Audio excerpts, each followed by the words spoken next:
नाज़रीन तव्हांखे अहम ब्रेकिंग न्यूज़ ॾींदा हलूं। चीफ जस्टिस पाकिस्तान उमर अता बंदयाल जी सदारत हेठि जुडिशल कमीशन जो इजलास थियो।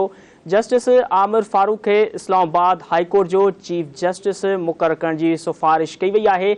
Justice Aamir Farooq Islamabad high court जो सीनियर तरीन जज आहे। चीफ जस्टिस इस्लामाबाद अतहर मिनल्लाह खे सुप्रीम कोर्ट में मुक़ररु करण जी सिफ़ारिश कयल आहे। ब्रेकिंग न्यूज़ नाज़रीन एक भेरो ॿी रवां ताईं पहुचाईंदासीं। चीफ जस्टिस पाकिस्तान उमर अता बंदयाल जी सदारत हेठि जुडिशल कमीशन जो इजलास थियो आहे। जस्टिस आमिर फारूक खे इस्लामाबाद हाई कोर्ट जो चीफ जस्टिस मुक़ररु करण जी सिफ़ारिश कई वई आहे। Justice Aamir Farooq Islamabad high court जो सीनियर तरीन जज आहे। ज़रीन मूजिब चीफ जस्टिस इस्लामाबाद अतर मिनल्लाह खे सुप्रीम कोर्ट में मुक़ररु करण जी सिफ़ारिश कयल आहे। अहम ब्रेकिंग न्यूज़ तव्हां सां शेयर करे रहिया आहियूं। चीफ जस्टिस पाकिस्तान उमर अता बंदयाल जी सदारत हेठि जुडिशल कमीशन जो इजलास थियो आहे। जस्टिस आमिर फारूक खे इस्लामाबाद हाई कोर्ट जो चीफ जस्टिस मुक़ररु करण जी सिफ़ारिश कई वई आहे।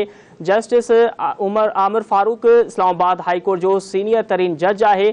चीफ जस्टिस इस्लामाबाद अतर मिनल्लाह खे सुप्रीम कोर्ट में मुक़ररु करण जी सिफ़ारिश कई आहे।